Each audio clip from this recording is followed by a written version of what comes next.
નમસ્તે, my name is Dipali Mehta, yoga lover. જેને પણ આપણે થાઇરોઇડ છે, સૂકો છે, કે પછી કોઈને જેમ ફૂલી જવાનું હોય છે કે જાડો હોય છે, બે રીતના થાઇરોઇડ હોય છે. તો તમે સ્ટાર્ટિંગથી જ જો હું જે કહું છું એક્સરસાઇઝ કરશો અને પ્રાણાયામ કરો છો તો તમને દવા લેવાની પણ જરૂર નથી.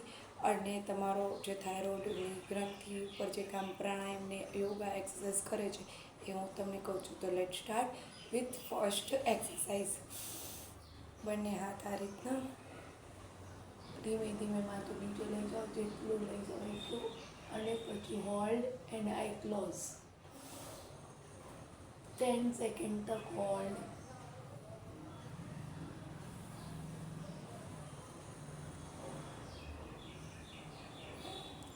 Okay, relax.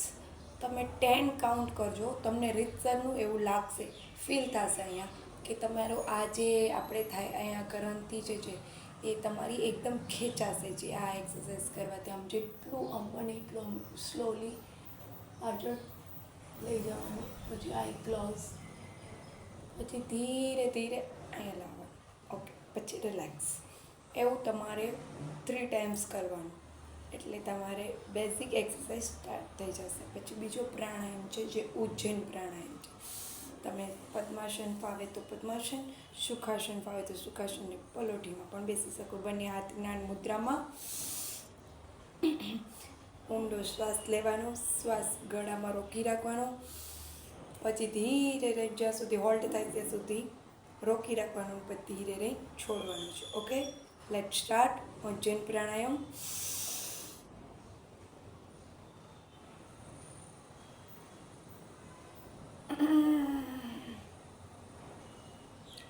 આ રીતના નાક દ્વારા છોડવાનું. આના પણ 3 રાઉન્ડ કરવાના.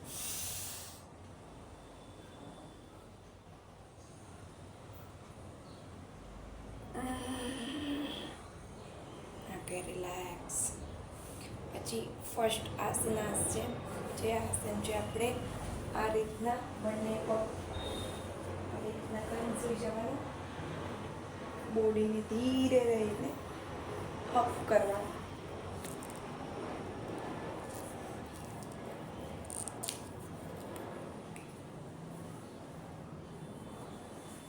આટલું, અને બંને હાથ અહીંયા સાથળ પાસે એન્ડ હોલ્ડ.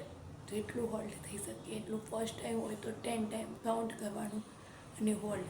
1 2 3 4 5 6 7 8 9 and 10.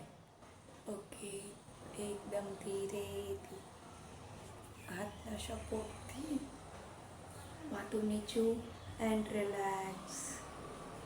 ઓકે, એક સાઈડ પડખું ફરી અને પછી આપણે શવાસનમાંથી ઊભું થવાનું. જ્યારે પણ આપણે આ આસનાસ કરી ત્યારે તમને ફીલ થશે કે રીતસરનું તમને જે ગળામાં થાઇરોઇડની ગ્રંથિ ઉપર આ આસનાસ કામ કરે છે.